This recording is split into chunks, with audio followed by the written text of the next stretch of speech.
All right, so today on LawNext, I'm doing something a little bit different. You've heard of my dinner with Andre. This is my lunch with Alex. And let me just explain a little bit about the background of what I'm doing here. I am in San Francisco Bay Area for a couple of weeks, and I thought while I was out here, it would be fun to talk to some of the people who live and work out this way, who are involved with the legal tech world. And I thought maybe even better would be to ask them to set up the interview somewhere that they enjoy, somewhere they like being, somewhere they like hanging out. So today I am sitting here with Alex Sue. Hey, Alex, how you doing? Bob. Good. Thanks for having me. Before we get started, we're going to take a moment to hear from the sponsors that make this show possible. Running an immigration practice means juggling forms, workflows, and clients every day. That's where Logikcull steps in. With more than 50 predefined workflows, instant access to over 150 USCIS, DOJ, and EOIR forms updated within an hour of release, and multilingual client portals, Logikcull takes the guesswork out of case management. Discover the all-in-one solution trusted by immigration law firms nationwide. Visit logikcull.com. That's LOLLYLAW.com. Deadlines don't care how many documents you need to review. BriefPoint's AutoDoc keeps you ahead of them. AutoDoc automatically generates responses to your opposing counsel's requests for documents, complete with tailored objections, baited production packages, and substantive responses citing the responsive documents by Bates numbers. All done at the rate of 2 to 10 seconds per request. No setup required. Stress less about discovery deadlines. Head to briefpoint.ai and take the pain out of your practice. So this is going to be a lot of fun. I think this will be a little bit of an experiment as we sit and have lunch. So we are having lunch. Well, why don't you tell us? Why don't you tell us where we are? Tell us about this place we're at. We're in Alameda. This is Phnom Penh House, which is a restaurant that's owned by my friend. It's a Cambodian style cuisine, and I've been coming here for quite some time. Sometimes I come with my family and friends, but often I come for business meetings here as well. Anytime I invite friends from out of town, or when I want to invite people to Alameda, I always bring them here because the food is so. So you're going to get to see us eat lunch today. I will try not to be too messy. We've got some great, what is this? This is Thai iced tea. Thai iced tea. Awesome. Is this mostly a Cambodian restaurant, or is it? Yeah, I think it's It says Cambodian cuisine on the window out there. Yeah, that's right. Yeah, it's got Pan-Asian fusion. I think whatever's popular with the crowd. It's like a great place. Yeah, it's fantastic food. Yeah. So you are the chief revenue officer at Latitude Legal. We can talk about that stuff later, but maybe we can talk about you a little bit first and catch up a little bit. So you, that's so good. That is very sweet, but so good. I'm going to have to come back here later with my wife. She'll love this stuff. So how long have you lived in Alameda? I've been here for a little over 2 years. We moved here from San Francisco and we bought a house because our children our oldest was entering school age. So we decided to move near a great public school system. And so we bought a house. But I've always been I always came to Alameda the entire time I was living in the Bay Area. So my wife and I are big fans of the area. It's really nice out here. Yeah. Thank you. Sure. We'll take two. Shall we? Let's dig in. Yeah, there's all sorts of great food, great restaurants out here in Alameda. It's kind of a quiet, sleepy town right outside of San Francisco where all the hustle and bustle happens. But there's a ferry that goes straight to the city. It's always actually a really ideal location for me. And my wife works in Oakland and East Bay. So this is that different than the ferry that pulls into Oakland? Is there an Alameda ferry versus an Oakland ferry? Yeah, so there's an Alameda that goes to San Francisco. There's an Oakland one that goes to San Francisco and a few others in the East Bay as well. I've taken the Oakland ferry. Oh, you have? It's an experience. It's an incredible experience. And I can't say enough about living in Alameda. It's just a fantastic town. Oh my God. This is like it's all coming out now. Let's dig in. This is my favorite dish, this one with the tofu. So please dig in. Appreciate your accommodating my vegetarianism. Thank you. God. Oh, that's some rice. Start with a little bit of this. So the trouble with having a camera on is you feel like you need to talk. You're a social media star. You should know how to do this stuff. I'll tell you, usually my videos are 7 seconds long or 15 Right. seconds long. So this is far more extended than I'm used to. But yeah, I think there is need to fill the silence. But I think it's actually, there's a beauty of editing. You can always let the silence linger. Let's move it around. That one, I'll go for this one. And then we can switch. All right. Oh my Bob, God. when was the last time you were in the Bay Area? Just a few months ago, actually. Okay. Partly because my son lives here. So the reason I'm out here is that my son lives in Oakland and he works with me. You know that we work together. I do know that. So, but he left a couple days ago to go to Malaysia, where his girlfriend is from, to celebrate Chinese New Year and her birthday, which happened to fall very close to each other this year. And so I'm here watching his dog. I love that. And so I get out here a bit, and then I just get out here for legal tech stuff and whatever. I think if I have this right, you first came out here when you kind of made your transition into the legal tech world. Is that 10 years ago or so? Yeah, I moved out here in 2014. It was actually right before I made my transition. So I had been an associate in a New York firm. My wife was out here. She was doing her residency. She wanted to stay here. I wanted to be there. And she's a doctor. Yeah, she was a resident at Children's Hospital of Oakland at the time. Oh, nice. And so we actually, we were talking earlier about your son living in Oakland. We lived in Adams Point in Oakland near Lake Merritt. I don't know if you're familiar with that area. We had a rent-controlled 1-bedroom, and it was just so fantastic. But I went through some pivots during my career because I was not sure if I wanted to continue practicing law. So I practiced law at a small plaintiff's firm, and shortly after that, I went solo about around 2016. So 2 years after being in California, decided to start over. And that's when I applied to a job at Logikcull. And that was in 2016. I joined Logikcull as an SDR, a junior salesperson, which kind of changed the whole trajectory of my career. Logikcull, an e-discovery company that got acquired by Reveal. Yep. What, a year ago? 2 years ago now? Its founder now living the life up in Northern California. Yep, that's right. So yeah, that was 10 years ago. Then a couple of years after that, I joined Eversort, based out of San Mateo. They were acquired recently by Workday. And then after that, I joined Ironclad, not in a sales role, but it's kind of more of a marketing type of role, head of community development, which I did until 2024. And then in 2024, I joined Latitude. I made a pivot again to the ALSP world as chief revenue officer.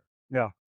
And you started at a big firm. I did. And I know you, from reading about you, you also did a federal clerkship in Illinois for a period of time that was almost by accident more than by design, it sounded like, right? Yep. Do I have that right? You do. Yes. Yeah.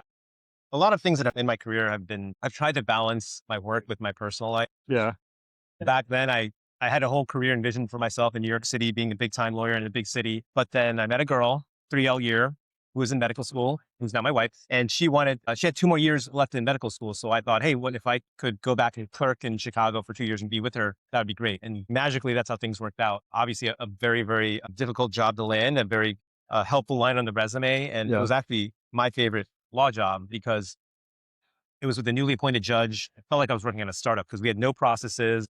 Judge he was a relatively young judge. He was 40 years old at the time. So we were just trying to figure things out and try to do a good job. And so that was the first time I actually thought, I actually might be a better fit for this startup kind of thing than a big firm. Working for the judge? Working for the judge. How was that? So, when we first started, I was the first law clerk he hired. We had, there was no name recognition, right? Because the judge has not been on the bench. It was me and 2 other clerks and the judge. And we had a courtroom deputy and a courtroom reporter. So it was a staff of there were 6 of us, including the judge. We had to start figuring out how to get through all this work, how that we could rely on each team member to basically grow the chambers, to process all of these motions that were pending. And so you wouldn't guess it, right? Because working for the federal government, it's a big bureaucracy, but with clerkships, it's really almost like a little company or a little startup on the bench. Every judge has their own staff. And it's, when you start out, it's like, I remember like very early on, there's a funny story I always share. Like no one knew who my judge was. They just knew he was Asian.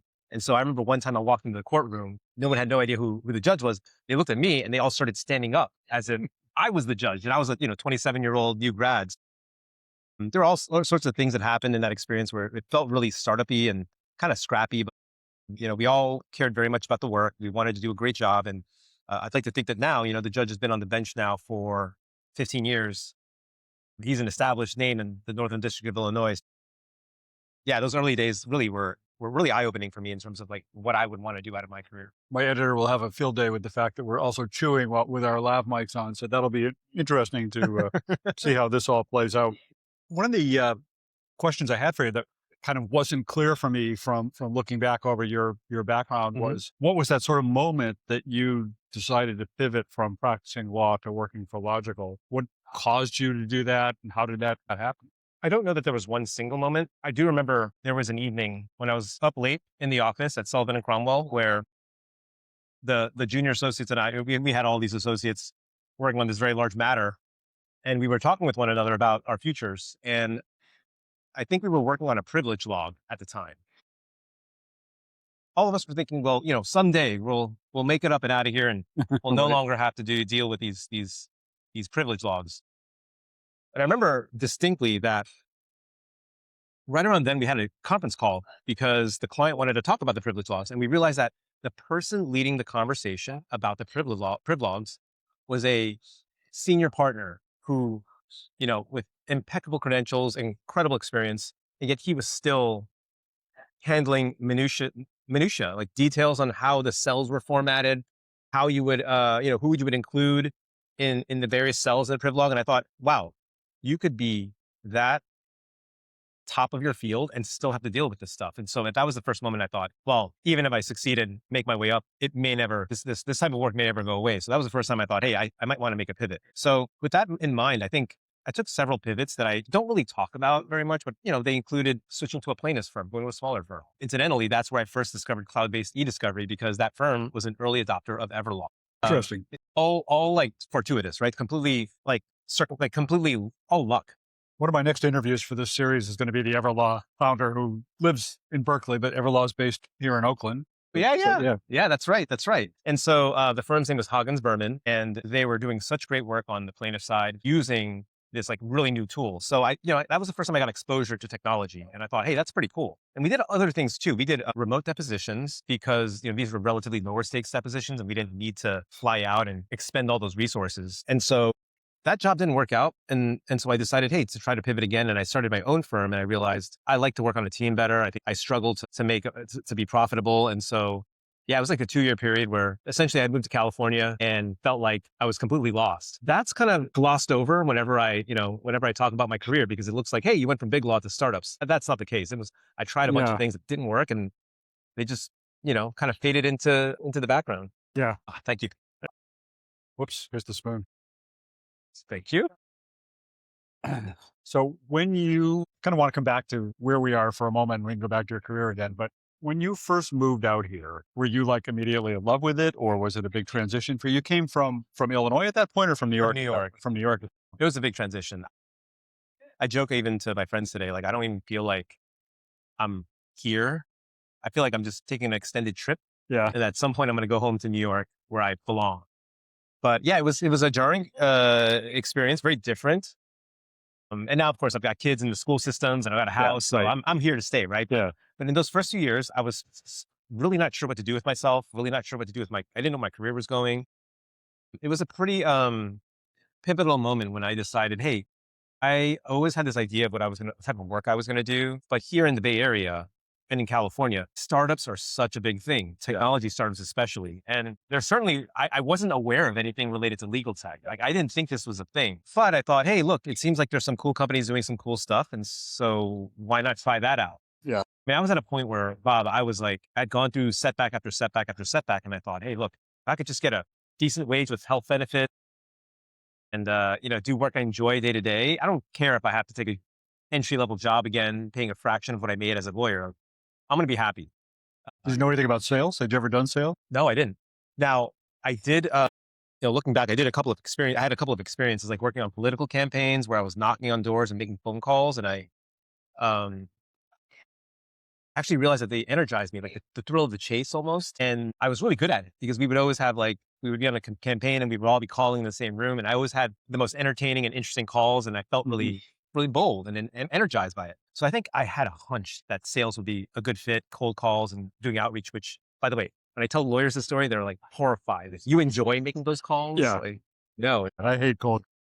I mean, everyone's got their thing. And so that's why it was a calculated bet to say like, I think I can enjoy this work. I think with my experience, I could probably contribute. And I don't know, startups just seem like might be a better fit for my personality than a larger bureaucratic type of environment. Were you at Logikcull when they were in the same building as Case-Text? I was. Yeah. Okay. Yeah. Were you there? Had you visited? I visited them. Yeah. Mhm. Well, actually, I visited Case-Text. I didn't go to Logikcull. Did I go to Logikcull? I went to Logikcull when it moved closer. It was in more near Union Square, maybe, or something. Yeah. That's right. Is that right? We Yeah. moved offices 3 times when I was there. I was there from 2016 to 2019. I was there for probably 3 or 4 months. It was the first 3 or 4 months was in Townsend. I don't know if that name rings a bell. That's the name of the street that the building where Case-Text and Oh yeah. So that's where I went to Case-Text yeah. when they were there, and I remember seeing Logikcull on the sign, the sign coming in the door of the companies listed inside the building. I think I'm remembering this too, but I think back then there was another startup in that building too called Judicata. Do you remember them? Yeah. Yes, I do. Actually, it's sort of a funny story because Itai was the founder of That's right. Judicata. Itai, like his last Gurari? name. Was it? Garari or something? Yeah, Itai Gurari. They were kind of operating for a while in like stealth mode. They were supposedly developing this like amazing legal research product. Everybody, there was like a buzz around them. This is like, not like the world is today in terms of ChatGPT and Mhm, Gen that's AI right. and everything. They had raised a lot of money and there was a lot of buzz around them, but they were completely in stealth mode. And I had reached out a couple of times to Itai, like, I'd love to cover what you're writing and what you're working on. Yeah. I'd love to write about it. And he always kind of like, maybe someday, or kind of blew me off a little. I don't even know if he responded to me actually. And so that day that I was at Case-Text, this is obviously long before Case-Text had co-counsel or got acquired or anything else, but they're visiting with Pablo and Jake, the co-founders, and we all went out to lunch and we're just like walking down the street and Pablo's like waves at somebody and who's coming the other way down the sidewalk. They stop and chat. I'm looking at him and saying, "Isn't that Itai?" And I walked up to him and I said, "Aren't you Itai?" And he said, "Oh, you're Bob." And yeah. And so that was the moment when I said, "When are you going to be ready to talk to me?" He said, "I'll talk to you now."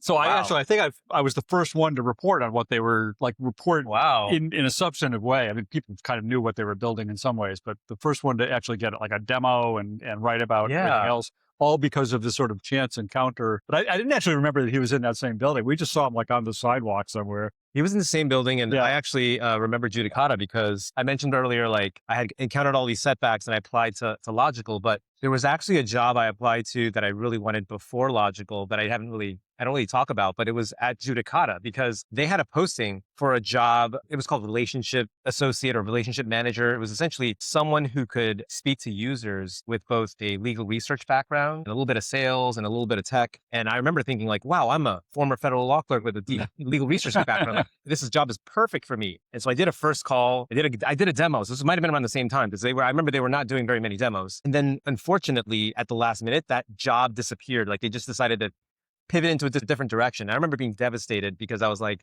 wow, this perfect job for me just ended up not happening. And this was probably a month before I interviewed at Logikcull. So it all worked out. But I remember at the time, I was like, yeah, that was a very exciting company, very big AI. Like I remember they eventually released their product, like I think it was years later. Yeah. And it was actually a very cool product.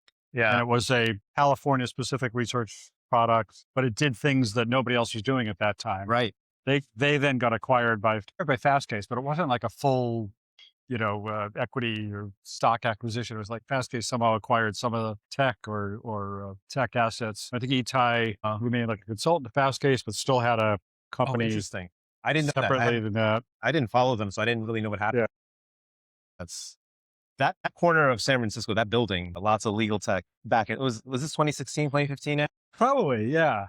That sounds right. I mean, it's so funny because every time I come to San Francisco, I just feel like I should be living in this area because there's so much cool stuff going on around here. But Boston has a little, I'm in Boston. Boston has a little bit of a legal tech hub, and there's stuff going on there. Mm-hmm. Obviously, New York does, but it's just not the same thing as San Francisco. Again, even just like coming out for this trip, so many people have I stupidly posted on LinkedIn about doing was your these first interviews. mistake. And you can imagine I've been deluged with Yep. people wanting to get interviewed, but it's just a reminder of how many cool people doing cool things there are out here. Mhm. Do you get to engage with that at all? I mean, other than your job, is there any kind of a legal tech community, or do you guys ever get together at all?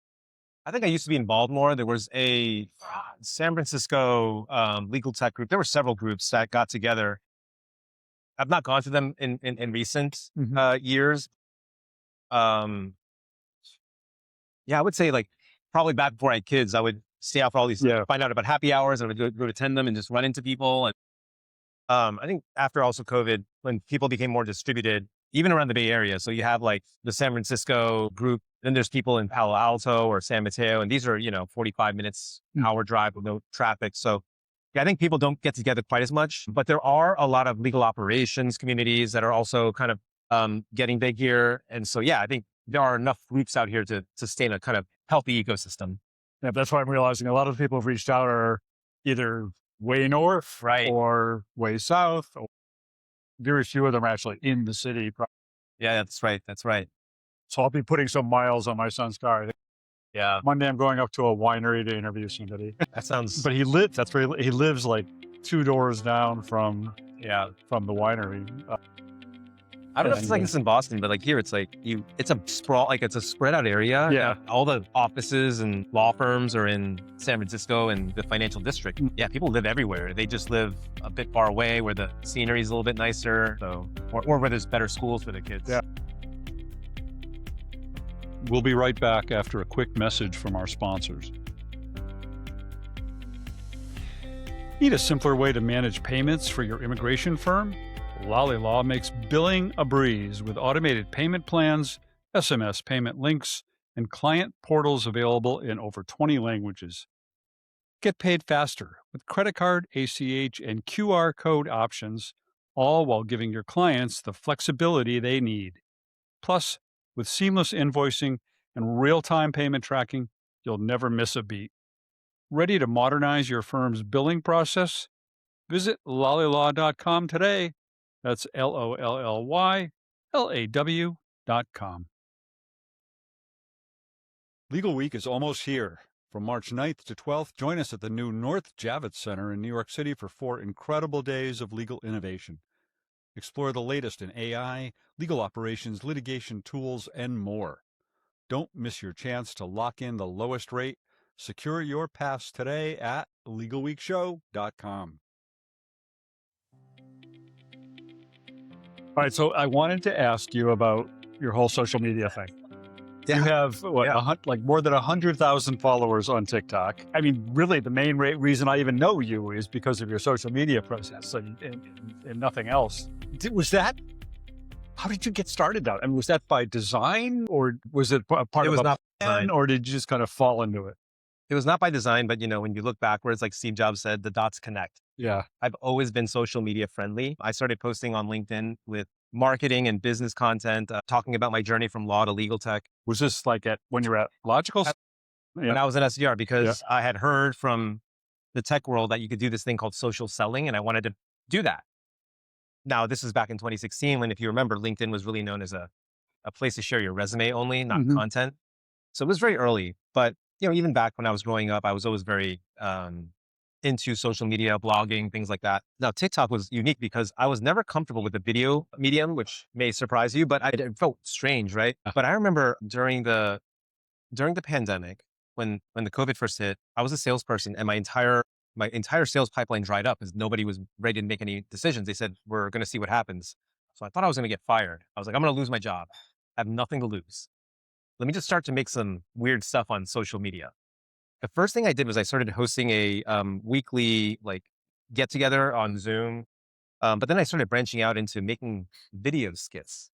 I didn't have TikTok, so I used Zoom to record myself and Apple iMovie to edit it. And they were very, very rough, but they resonated with people. People liked them, and they started saying things like, "Hey, you should try out this new app. It's called TikTok." And I was like, "TikTok? Isn't that for kids?" And so I didn't do it. But then one day, I think a general counsel suggested to me, she said, "You need to get on TikTok." And so I tried it out. And the third video I made went just massively viral, third or fourth. And so overnight I had a following, and I thought, hey, I've got this new thing. Maybe I should try to lean into it some more. And so I started making more and more of these videos. What was the one that went viral? It was one that was kind of poking fun at the junior associate who doesn't respect their paralegal. And that one was set to a song by The Weeknd, Blinding Lights. And that was like a really popular song. And I think the algorithm just pushed it out. It ended up getting a few million views. And the next thing I knew, that this is what I did. This is what I was known for. Like, Bob, it's like all the other stuff that I did, like the sales, like other content. It was like, nobody knew anything about that. They just knew, oh, you're the funny guy with the videos. Which was hilarious to me. My wife thought it was very funny. Does your wife think you're funny, period? She doesn't. I show her my video. I show her my videos and I say, hey, look, it's pretty good, right? She says, do people actually think this is funny? And I'm like, no, you don't understand. It's funny to the lawyers. And so we have a whole thing, but it's very self-effacing too. In it, I mean, it's a great kind of a humor because you're not necessarily. So I mean, you're making fun of other people sometimes, but you're kind of making fun of yourself sometimes too. I am, and I think people like that, and that's why making fun of yourself and also making fun of the players that are powerful allows us all to laugh at it, right? It's like you punch up, everyone laughs. You punch down, it just looks mean. Yeah. So I always made fun of, in my videos, I always made fun of law firm partners. Yeah. I always had this associate and partner shtick. And then I also have the sales and legal shtick where it's sales is the person who gets made fun of. And so these videos ended up over time becoming really popular and people would just relate to them. And that's why I think I ended up growing an audience off of that. Yeah. How much time do you spend on that? These days, I don't make very many videos. No. But at the time, I think each video would take anywhere from like half an hour to maybe 2 hours. You're still doing it though. I was looking at your TikTok. It was like fairly recent. I post some old content. What do they call it? Recycling your old content. I see. I think in the past year, I made probably Secrets out. The secrets out. Don't tell anybody. But probably 2 or 3 in the last year. I've just been really busy. And, I think sometimes you can, if you hit on something that works and people resonate with, but you lean into it really hard, then you become defined by it, which may not always be the best. Like I wanted to be known for also some of my substantive work. And so I started writing a newsletter, kind of shifting my energy. Yeah. Does it tie into your day job? I mean, does it help you in your day job? Does it help you? I mean, obviously when you make that cold call, somebody's more likely to know you. Yeah. I assume. And does it also somehow draw people to you or bring people to you in a business sense, right? It does. And so the funny story about how I got I got recruited to Ironclad is because I would make these videos making fun of the dynamic between in-house lawyers and salespeople. And so in-house people and legal operations professionals would start sharing the videos with each other and sharing it with Ironclad people. And so my videos made its way into Ironclad's internal Slack, I was told. And so I think that it's been instrumental for clients of getting people to reach out to you, but also the branding in terms of anytime it makes opening doors easier. When you need to get in touch with a GC, like very often the GC will say to me, I know who you are already. And that always makes things easier. Yeah. That's interesting. It sounds like, if I'm hearing it right, you felt like maybe you got a little too defined by all that. And you wanted to step back from it. I did. Yeah. This is probably like, 3 or 4 years ago. I think 2 years in, I thought, okay, this is fun, but I don't want to grow anymore. I want to focus on the work that I really am passionate about, which is what I'm doing now. Yeah. So when I was thinking about what you're doing now, it seemed like such a fitting role for you to be in, only because of the fact, well, not only, I'm sure there's a number of reasons, but what I was thinking about was the idea that, you've also been kind of associated with this sort of concept of an alternative career for a lawyer, and you're working for an alternative legal services provider. I've long thought that the whole term ALSP doesn't even make sense anymore because these really aren't alternative legal services providers. I mean, these are just they're alternative in the sense they're an alternative to the long traditional form, but these days they're as commonly used as more traditional and standard forms.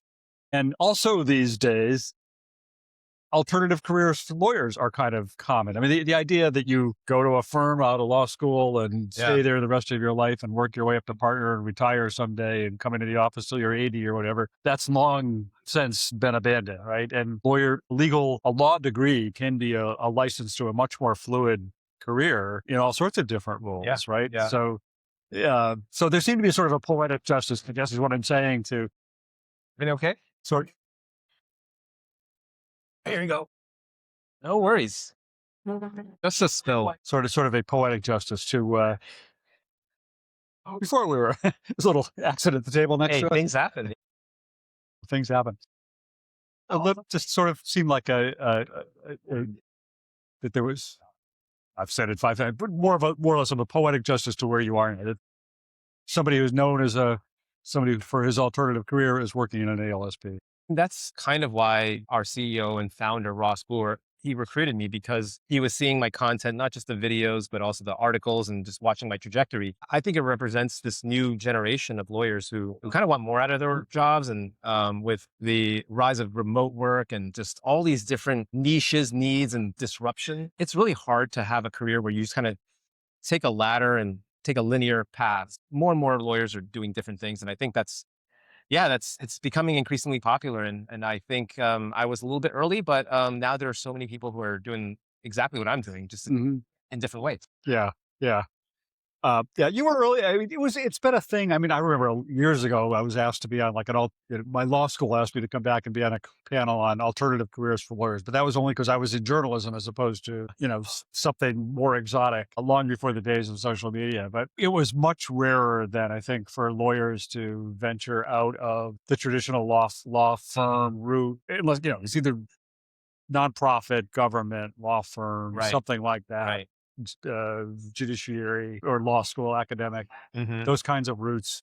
But, and then if a lawyer did kind of go off, it would be because, they went into a corporate role. So maybe Right. they went in-house and then became a CEO or something, Mhm. went off in that way. The whole legal tech world, when I when I was a young lawyer, that didn't exist. I mean, there was legal tech, I guess, sometimes, but Yeah. nothing like what it is now. And the whole idea of like innovating law practice didn't exist. People didn't talk about that. I don't even know when the word innovation started getting thrown around as much as it does, but people just were, law practice is perfectly fine. Thank you. There's nothing we really need to change about it. It all works, right? We make a lot of money and help a few clients. So it's funny how the ability to think about that has really kind of changed a lot, I think. How did you get involved in the innovation space back then? Like, you created your website since the early 2000s, and so you were quite early. 1995 is when I first started writing about legal tech. Wow. Yep. How'd that happen? I just got really fascinated by the internet, actually, is what happened. It was right after the World Wide Web the web became available to the public in, I think, 93, 94. And I had been just playing around a lot with the internet and thought, there's a lot of potential for this thing for lawyers that someday I published, I think this past year was literally my 30th year writing about legal tech. Congrats. Congrats or too bad. I don't know. Yeah. But I wish I was starting now. It's like, now it's getting interesting. I mean, these days, somebody told me recently, they said, oh yeah, lawyers going into tech is such a common thing. It's pretty typical. And I thought, it didn't feel that way in 2016. I certainly don't think it felt that way in 95. No, not at all. Not at all. But I was still, I still practice law now. So I still maintain a little bit of a law class. But I was just the very first column, I wrote this column that I've republished recently talking about the fact that I believe that someday lawyers would be using the internet for research and for networking and for marketing and for all this stuff. And they weren't doing that then. I mean, I don't like to I don't pat myself on the back normally, but I think I was a little bit prescient there at a point when nobody was listening, pretty much yelling into the wind or whatever the expression was in terms of talking about it at that point. But there's a lot of interest in there. I mean, there were a few sort of pioneering lawyers who were doing it, and some of them still around now. Dennis Kennedy, you probably met Dennis. He was another one out there kind of writing about this at that point, talking about it. Greg Siskin, who's a immigration lawyer who's now also has a tech company developing immigration law software. He was really one of the first lawyers to think about the idea of marketing on the internet for his immigration law practice. But he had one of the very earliest immigration law sort of websites, focused. They were consumer focused. They were, focused on providing information and advice and that sort of thing. So been a long journey. It's so funny. I always think that I was early, but yeah, you're right. There were people doing this in the early 2000s, in the 90s. I think it's just a steady stream of more and more lawyers going through this path. So yes, I feel like it's an alternative career, and sounds like people have been doing that for a while, and now it's just really picking up steam and really accelerating. Yeah, I mean, it's totally different now. I mean, yeah, you're right to feel like you were early on because just what's happened over the last, even I'm sure you remember. Actually, this is one of the things I wanted to ask you about because, up until the time of the pandemic, I still feel like the pandemic was really the biggest turning point in kind of technology adoption, more than Gen AI now or anything else, because suddenly lawyers had no choice. No choice. Yeah, that's right. That was it. I mean, you either adopt or adopt. Some probably died off. I don't know. Lawyers who were adamant about the fact that they were not going to use technology in their practices ended up using technology in their practices. That's right. They had to do it. They had to do it. Yeah. And for you, so this is, if you started at Logikcull 2016, then this is like your 10th anniversary kind of. Yeah, it is. What do you make of where we are now and how things have evolved? Good question. So I do think I agree with you that the pandemic changed a lot. It also set the stage for a lot of what's happening now. So I remember, I think it was in 2020 where I was having a conversation with someone about e-signature at law firms, right? A lot of law firms were not comfortable with that. They weren't comfortable with the cloud. And today what you're seeing, this rapid adoption of Gen AI with law firms, I think these are all connected because the firms had to develop processes and a cultural acceptance of new technologies. So right now we're in this, I feel like a very exciting time of rapid technological expansion and potential adoption. But of course, it also raises a lot of uncertainty. So it's an exciting time, but I can also understand why a lot of people feel a little bit uneasy about the change that's coming because who knows what's coming in 6 and 12 months? Yeah. Yeah. What do you think is most overhyped and most least overhyped, most underhyped? what do you think is most overhyped right now?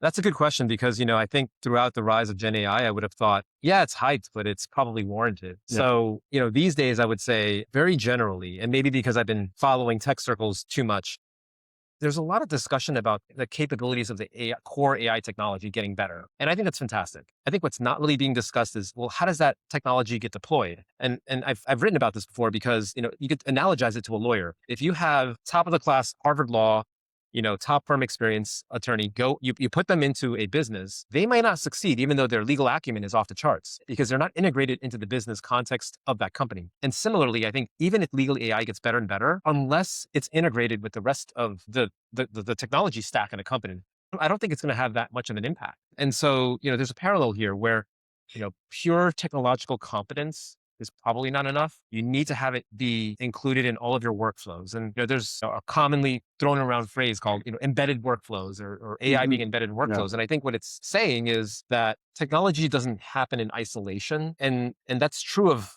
almost any sort of capability, whether it's a contract attorney, whether it's a piece of SaaS software, or if it's AI. It's like you got to integrate it with everything else in the organization, in the company, in the business. Yeah. What do you think about how is Gen AI impacting what you do, the ALSP business? Well, we're seeing a lot of uncertainty felt by our clients. So we provide engagement professionals, so contract attorneys working on projects, to law firms and legal departments. And what we found and we've sensed is that there's a lot of hesitation around hiring full-time headcount because you don't know what skill sets you need to hire. It's hard to project out demand over the course of years. So they're starting to rely on on-demand, flexible legal services like ours. Not just us, though. There are plenty of ALSPs in this space. I think all of us are benefiting from this tailwind where the more uncertainty there is, the harder it is to project headcount needs. And I think specifically, there's a lot of interest in technology or AI related experience. So it's all kind of trickling downstream. And we're just providing a service that I think is filling the gap in this world of uncertainty right now. So if there's an uncertain environment around hiring because we don't know where things are going with AI, companies such as yours provide the elasticity that a law firm might need to be able to grow around a project, retract when that project is over without having to commit to a full-time workforce, you're saying. That's right. And I don't think this is like a new thing. ALSP's been around. Flexible talent's been around. Yeah. It tends to happen when it tends to spike up when uncertainty is high. Right. Because it's really hard to plan budgets when you don't know what's going to come down the pike. Yeah. Makes sense. My LawNext podcast, my little slogan is driving LawNext is all about the innovators and entrepreneurs who are driving what's next in law. So when you look at what's next in law, what are you seeing? What are you thinking about? Well, I'll tell you what I think. There's such widespread acceptance of innovation now that I'm almost not used to it. I don't know how you feel, Bob. But you remember whenever we talked about innovation or technology in law, you would have the lawyers like almost shudder and kind of say, "That's not for me." Yeah. Kind of like there's a little small group of people on Twitter like talking about it. Yeah. It's like, remember Twitter? Oh yeah, Yeah. yeah. But these days it feels like everyone's talking about it. And so I've always kind of liked to think through like, what's the implication of what's happening in the world? And right now, I think because of that shift in focus, because AI and innovation has become so popular, I do think that now is the time to really think through like, what is really fundamentally think about the nature of work and people, because I think what's getting lost is in all of this excitement around AI and around technology is, well, what's the work that needs to get done and who are the right people to do it? I see that day to day because now I'm in the ALSP world. Our people are constantly talking to law firms and legal departments, and they are dealing with very like tactical problems that AI probably can't solve. And I think there's a lot of demand on that side. Whereas right now on the tech side, you have like a new AI startup coming out every day, almost getting several million in funding. And so I think that part of the equation is covered, but the more traditional side, the human side, I think is missing, especially if you always need a human in the loop to kind of cross-check what the AI is producing. So I think that's the part that I'm thinking about over the next year. Yeah. Yeah. I can't figure out where things are heading. I mean, you're right. There's just like more talk about innovation than there's ever been before. But so much of that talk is focused more on the cool toys and less on really disrupting the business model, the service delivery model, what it means to serve clients, how we serve more clients. I just came recently from a conference focused more on access to justice issues and, serving the lower end of that group is still struggling to figure out how to make better use of tech to make some dent in the justice gap and try and close the justice gap. And it's, for all the talk of innovation over the last few years, haven't really seen much change in the way we deliver legal services. Actually, other than to some extent, other than the adoption of ALSVs, but that's been happening, as you said, for a while. That's a trend that's kind of evolving, and I don't think that's necessarily driven by Gen AI so much as it may be fueled a little bit by Gen AI in the sense of creating this crisis mode, but gray area, time of uncertainty. But I don't know. It's an interesting time. I like to believe that some of the core ways that we deliver legal services are going to change more and evolve more over the next few years. I don't know. Billable hours here to stay for a long time. Yeah, I think what we're seeing is that a lot of things that have been around for a long time in the legal industry are probably going to be around for a little bit longer. I know that I almost feel like every day there's somebody who says something different about the billable hour going away, but it's pervasive in part because I do think that a lot of people don't realize the role it serves and the enormous pricing power that firms have. Like, I was sharing this with a friend, like the highest paid lawyers on an hourly rate could probably charge far more because they are serving very, very unique purpose. They're providing cover for their clients. They are working on matters that have like profound implications for companies. So like rates keep rising. Yes, they'll probably continue to bill by the hour. And I think we've got to give some healthy respect to that. I'm saying this as someone who's made TikToks making fun of the billable hour, right? Right. And I've made predictions that it's going to go away before too. Yeah. First got into the space. But I am also now seeing a more kind of, and my views have evolved over time. Like I now see the other side, which is if something's not, if there is some innovation not playing out the way you think and the technology is so great, then there must be some other reason why that's happening. Yeah. Makes sense. I'm going to go back to San Francisco again for a moment, away from legal tech, but I'm curious now that you've been living here for 12 years or so. What's your favorite place? Where do you, other than Alameda, which obviously you moved here, you like it here, the schools are great. Where do you just like to go to chill out when you want to relax in San Francisco? In San Francisco, the city or the Bay Area? Whatever. Generally? Yeah, around here. If it's a weekend, you want to just get away and you've had a rough week and you want to clear your mind a little bit. I'm going to tell you, these days when I have a really rough week, I just like to spend time with my children. Yeah. I mean, it's because it's like, feel like a great dad. I mean, I'll tell you, they're the reason why I'm grinding, it's like, if not for them. Now also someone needs to watch the kids. So it is part of my obligation. Yeah. I almost don't remember a time when I could just do things on my own, but I'll tell you like there's this water park in Fremont that I go to, that just makes my kids so happy that I'm like, all right, let's go play. And it's things like that. I mean, I could tell you about the hikes that we used to go to before children. I think the hiking is incredible here, but really it's just, there's a lot of family friendly things going on here. I also, in addition, outside of Alameda, I think spent a lot of time in Oakland. There's a lot of great bars and great nightlife and scenes there. I think San Francisco as well, but I don't know. I don't spend too much time in San Francisco. I haven't spent a lot of time there other than just to for work reasons. Yeah. Well, Alex, you were my guinea pig, so thank you very much. This is my first time doing this sort of on location interview. See how it works out. I enjoyed the Thanks for conversation visiting me. greatly, though. Yeah. All Sure, right. Bob. All right. Thank you. All right. Well, that does it for this episode of LawNext. If you have any comments, anything else you want to do, please just email me, ambrogi@gmail.com, or catch up with me on social media. I'm not on TikTok yet, but I'm Soon. working on it. Soon, Bob. Working on it. Alex is going to help me get there. And if you enjoy the show, please leave us a comment wherever you get your podcasts. Thanks for joining us today.